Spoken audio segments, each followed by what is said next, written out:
This story is generated and narrated by AI. If you notice any glitches in the voice, feel free to leave a comment. Your feedback helps improve future videos. Have you ever felt something crawling under your skin, even when no one else could see it? Then maybe you'll understand what happened to me. They told me I shouldn't have survived the crash. I keep thinking about that, replaying it like a loop in my head, slower each time, as if my brain is trying to show me something I missed. It was raining. Hard. The kind of rain that doesn't wash anything clean. It just makes the world feel heavier. I was on the A19 outside of Durham, coming home from a site visit. Tired, late, wipers barely keeping up with the downpour. I remember the music was off. I like to drive in silence, always have. And then, the wheel jerked, not from my hands, I'm sure of that. It wasn't hydroplaning. It was like something grabbed the steering column from underneath. The car spun. I remember seeing the headlights of the lorry coming from the opposite lane. It never hit me, but I saw it. I swear I saw it. Everything after that is fractured, metal groaning, glass snow. My shoulder folded back. Wait, something crushing my ribs, and underneath it all, a feeling, something slipping inside. It wasn't pain at first, it was pressure, like something was forcing its way through my side. Then came the heat, a blooming warmth that made me nauseous. When I opened my eyes again, there were voices, men shouting, blue light blinking against wet asphalt. I was still in the driver's seat, upside down. No idea how long I'd been unconscious. One of the EMTs said something to the other. I heard the word lucky. Lucky. I wanted to laugh, but I couldn't move my jaw right. I tasted blood behind my teeth, and something else, something sweeter. They kept saying I was stable. Stable vitals, stable spine, no major internal bleeding. They must have said stable 20 times that night, like they were trying to convince themselves. I drifted in and out while they wheeled me through corridors. The lights above pulsed in streaks, like I was sliding through a tunnel of dying stars. Then someone inserted the 4, and that's when I felt it again. That movement, not on the surface, not a muscle spasm, but deep inside, behind the ribs, a coiling sensation like a rope being pulled taut. No one else noticed. They thought I was reacting to the sedatives. One of the nurses told me to count backwards from 10. I made it to 7, and somewhere between 6 and 5, I dreamt of something wet, sliding down the tube into my arm. When I woke up, it was morning. The window was pale with light and fog. They'd moved me into a private room, clean, beige, quietly humming with machines. My chart said minor fracture, left scapula, and superficial lacerations. But it didn't feel minor. My chest ached like something had rearranged itself inside, not broken, not bruised, shifted. A nurse came in with a tray, porridge, applesauce, tea. She asked if I felt pain. I said yes. She nodded, didn't write anything down. They scanned me again that afternoon, a CT. Chest and abdomen, nothing, all clear.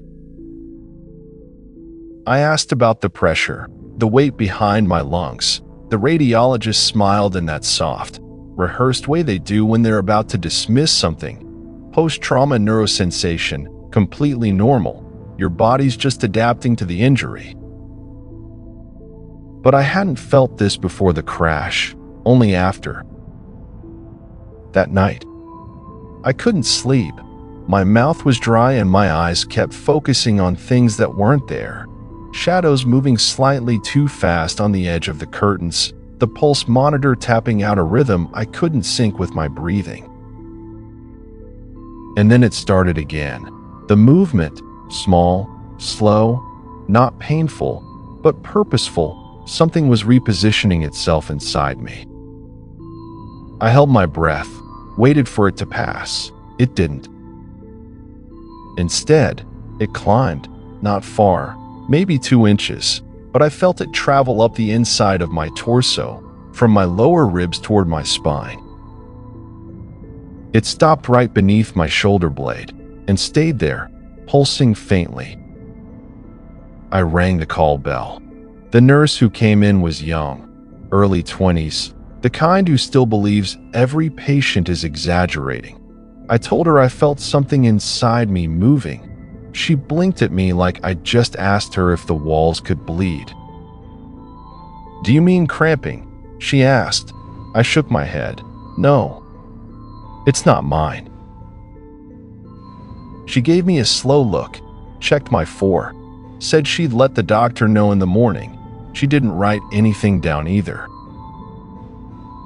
When I was alone again, I whispered into the room, "I know you're there."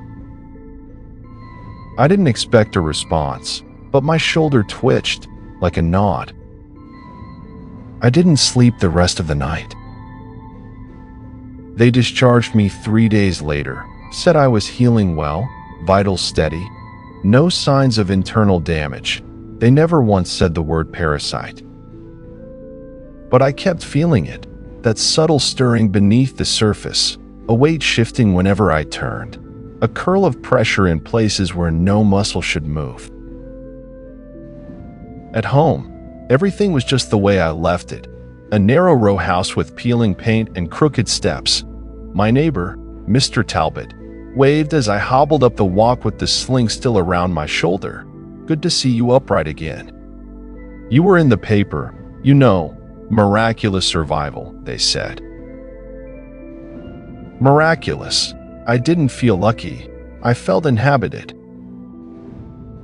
I told myself it was just trauma, residual nerve signals, maybe even a side effect from the meds. But the movement was growing more coordinated, more deliberate. It didn't pulse anymore. It crawled. I stopped eating solid food, not because I couldn't, but because I didn't want to feed whatever was inside me.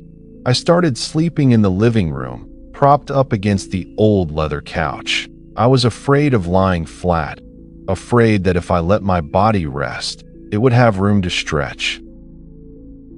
The first time I heard the sound, I was brushing my teeth, a faint clicking like knuckles cracking from somewhere near my rib cage. It echoed up through my chest like a hollow drum.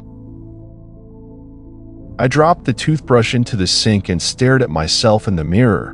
I looked pale, sweat above my eyebrows. Something about my posture felt off, like I was leaning slightly, not from pain, but from weight distribution.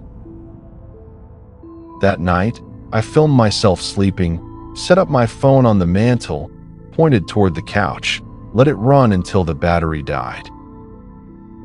In the morning, I watched the footage. For the first 3 hours, I barely moved, just breathing shallowly, mouth open, twitching now and then. But at around 3:47 a.m., something shifted under the blanket. A small bulge rose on the left side of my abdomen, not like a muscle twitch, more like something pressing outward, stretching skin. It pulsed 3 times, then disappeared. I didn't sleep the next night or the night after. I called the hospital, asked to speak to the trauma physician who'd handled my case. They said she was on leave, stress-related. I asked if I could leave a message. They told me she wasn't taking calls. My skin started to itch, deep under the dermis. I scratched until I bled, scratched enough to leave marks that looked like symbols, long, curling scratches like loops of writing. In the dreams, God, the dreams. Dark corridors lined with mirrors. My reflection would lag behind me like it was thinking, and sometimes it would smile when I didn't. Other times I dreamt of teeth, rows and rows of them. Not human, not symmetrical, gnashing in a slow, rhythmic pattern, like chewing. One night, I woke up gagging, ran to the bathroom and coughed up a thick clot of something dark and fibrous. It wasn't blood, it had threads. I scooped it into a jar and drove it to an urgent care clinic. Told them I found it in my sink, left out the part about coughing it up. They said it looked like fungal matter, maybe black mold. I threw the jar into a canal on the way home. That same night, I saw something poke out from under my skin. It happened near my hip, a lump the size of a thumb tip. It pushed outward, stretching the skin, making the surface shine. Then it withdrew. I screamed, not from pain, but from confirmation. I wasn't imagining it. I wasn't alone in my body. The thing about madness is, you never really know when it begins. It creeps in like water under a door, slow, inevitable.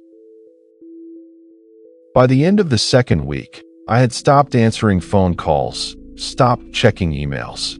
Even the mail piled up, unopened, on the kitchen counter. Mr. Talbot knocked a few times, polite at first, then worried, then silent. I began cataloging the changes. I made notes in an old journal, marking down each sensation, the weight shift in my spine, the periodic bursts of heat in my lower back, the strange tightness around my knees and elbows, like something binding from the inside. But the worst was my right hand. The index finger had begun to twitch involuntarily. It wasn't a nervous tick. It was rhythmic, deliberate, as if it were trying to learn something. Sometimes I would wake up to find it tapping on the nightstand, a slow, syncopated beat I didn't recognize. On the fourth night, it scratched something into the wood while I was asleep. I didn't notice it at first, not until I reached for my glass of water and my finger landed in the groove. It was a spiral, perfectly carved, shallow, but precise, too clean for a fingernail. I stared at it for a long time, then I bandaged my hand and duct taped it to a cutting board while I slept. The next morning, the board had been moved, not broken, just rotated 90 degrees, as if the hand had tried and failed to orient itself. I screamed into a pillow until my voice cracked. Then I wept, not for pain, but because I didn't know who was in charge anymore. My body felt like a duplex with a new tenant, and I was stuck in the upstairs unit. That night, I went looking for answers. I returned to the site of the crash. The stretch of road had been repaired, new guardrail, fresh asphalt, but the scorch marks were still visible if you knew where to look. I parked down the hill, climbed through the ditch, and approached the tree where the front of my car had wrapped itself like a noose. Something about the ground didn't feel right. I knelt and brushed away the leaves. Underneath was a patch of earth that looked wrong, darker, as if soaked with something that didn't evaporate. I dug with my bare hands. Maybe I was hoping to find metal fragments, something to tell me this wasn't supernatural. Instead, I found a tooth.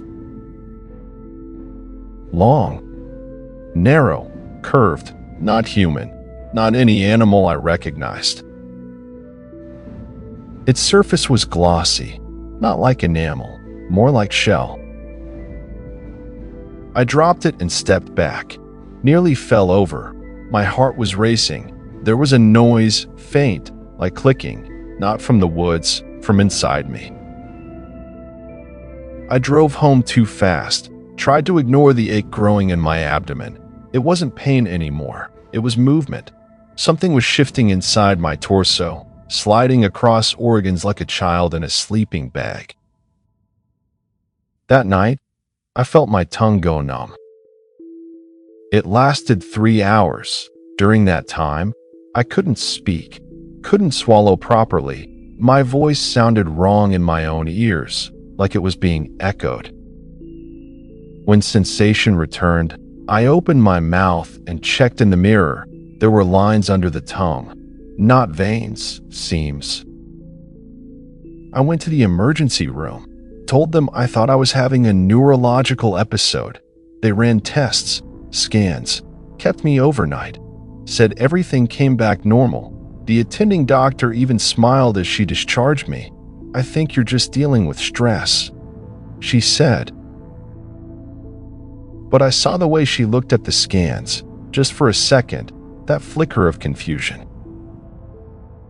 They gave me a pamphlet on anxiety. I tore it up in the parking lot. At home, I smashed every mirror, covered the windows with garbage bags. If I couldn't see it, maybe it couldn't see me. But that was wishful thinking, because on the 6th night, my hand wrote something while I slept.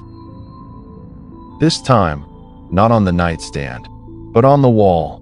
I woke to the smell of ink, saw my own handwriting, black, frantic, smeared across the drywall. Words I didn't remember writing. "It knows you're watching. You're just the beginning host. Vector. Vehicle." I dropped to my knees and vomited. It wasn't food. It was gelatinous, translucent. I flushed it, then spent 2 hours cleaning the ink from the wall, but the words stayed etched in memory. That morning, I made a decision. If the doctors wouldn't help me, if the scans said I was healthy, then the truth wasn't in their machines, it was inside me, literally. I went to the hardware store, bought scalpels, gloves, disinfectant.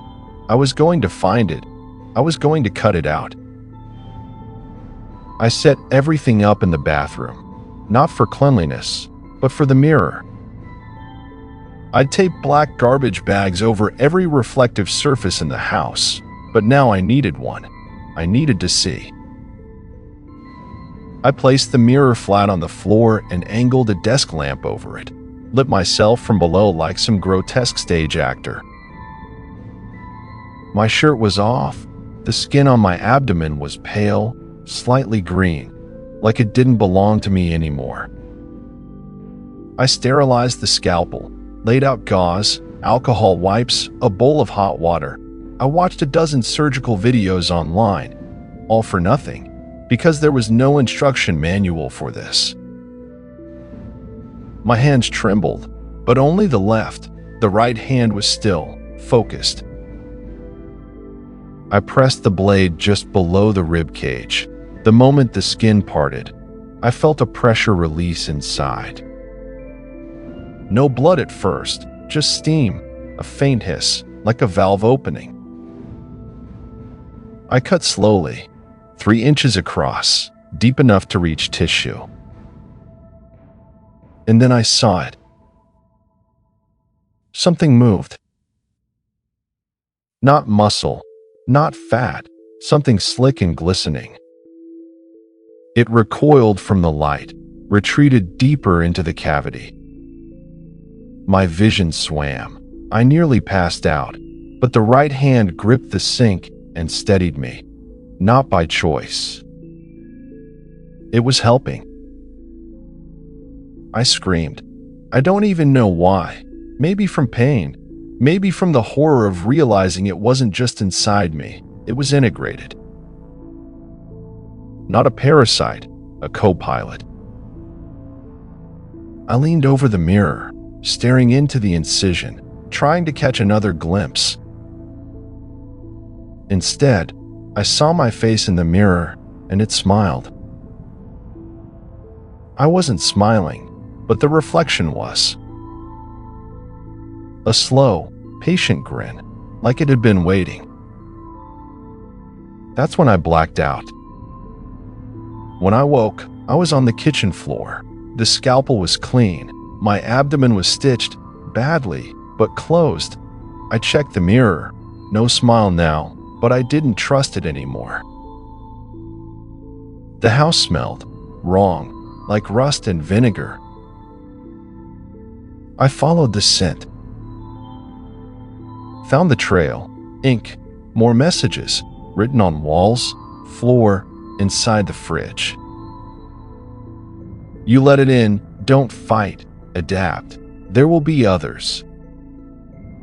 I broke down again, curled up in the laundry room and cried until morning. That's when Daniel came. I didn't hear the door, didn't remember unlocking it. He was just there. Standing in the hallway, arms crossed, face pale. I've been calling for days, he said. I thought you were dead. I tried to speak, but my voice came out raw, wrong, like it echoed from my stomach, not my throat. Daniel stepped closer, saw the bandages, the ink on the wall. His face changed. Concern became fear. Fear became something else, recognition. Jesus, he whispered, you found one too. My blood ran cold. What do you mean? Two. He didn't answer at first, just sat down on the couch and buried his face in his hands. Then he told me everything. The crash site, that tree, it wasn't just a tree. Daniel had gone back days earlier, found the same oily patch in the soil, dug deeper, and found something buried. A kind of pod, flesh-like, dormant, until he touched it. It opened, he said, not all the way, just a crack, but enough. Enough for something to get inside him. We were both infected. I've been trying to manage it, Daniel said, keep it dormant. I thought I was the only one. I stared at him for a long time, then I asked, how much time do we have? Daniel didn't blink. Before it finishes changing us? No idea. But it's not just biological, he added. It's in our thoughts, our instincts. He looked at the wall, at the words written in my hand. That's their language, he said. They're using us to write. I backed away from him, into the corner. Something inside me screamed. Not in fear, but in recognition. It knew Daniel. It knew what he was. And for the first time, it felt glad. Not relief, not comfort, something colder, strategic, as if this was all part of a larger process. I was a step on a ladder, one host of many. Daniel was still talking, but I wasn't hearing him anymore, because the thing in my spine was smiling again. And now, I understood why. Daniel stayed with me for 3 days. Neither of us slept much. The thing inside us didn't need rest. We tried routines, meditation, fasting, even shock, cold water, loud music, pain. None of it worked. Every morning, I woke up with new words on the walls, new symbols on the mirror, and I'd stand there for hours, not understanding what they meant. But knowing, somewhere deep down, that I was the one who wrote them. Daniel said we were becoming conduits, communication points, vectors for something older, smarter, something that had been waiting underground for decades, maybe centuries. We made a pact. If one of us lost control completely, the other would end it. But that kind of promise sounds noble until you have to live inside it, until you're staring into your friend's eyes and wondering, is he still in there? Or am I talking to it? The change came fast after that. One morning I woke to find my skin, not bleeding, but shedding. Thin sheets of dermis curling off my arms like old paint. Underneath, a new texture, smooth, slightly iridescent. I screamed so loud my throat tore. Daniel didn't react. He was sitting at the window, murmuring something to himself. Not English, not even a human language. I dragged myself to him, shook him by the shoulders. "Are you still you?" I begged. He turned slowly. His eyes were black now. No iris, no whites, just void. But his voice was calm, so calm it chilled me. "You'll feel better soon." That night, I ran. I waited until he was in some trance, slipped out into the cold. The sky looked wrong, like a sheet of plastic stretched too tight. The moon flickered. I made it to the hospital, half naked, bleeding, raving. They sedated me. I thought I was safe, but you already know the answer to that. I woke in restraints, not in a room, in an observation cell.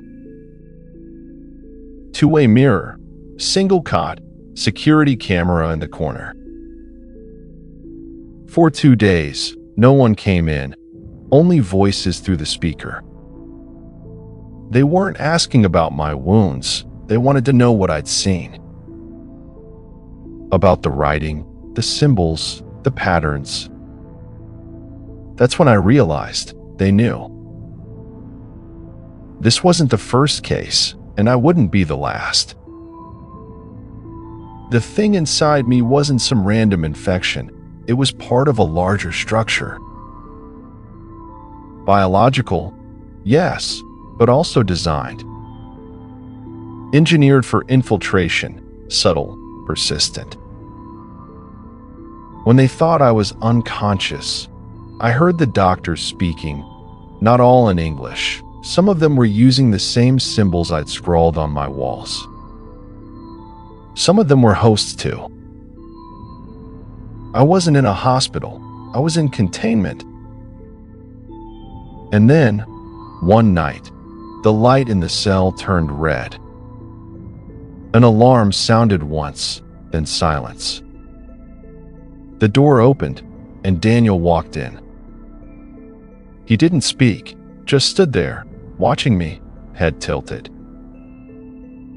And I saw it in his neck, moving under the skin, a ripple, like something was surfacing. He knelt beside the cot and whispered, "It's time." The restraints clicked open by themselves, and my body moved. Not because I wanted to, because it did. We left together. Through halls abandoned, but not empty. Others followed. Nurses, patients, orderlies, all of them walking the same way, silent, eyes black, steps synchronized. A procession of hosts. Out into the woods, past the crash site, past the clearing, to the tree. Only now it wasn't a tree, not really. It was the origin. Pulsing, breathing, welcoming US home. The last thing I remember was placing my hand on the bark, feeling it open beneath my touch. I didn't resist. Because by then, there was no me left. Only we. And we were ready. For others, for you. To open and let us in. If you made it this far, then tell me this. Would you have tried to cut it out or let it grow? Leave your answer in the comments. And don't forget to subscribe for more AI-narrated horror from the darkest corners of the world. Because some things only whisper in the shadows.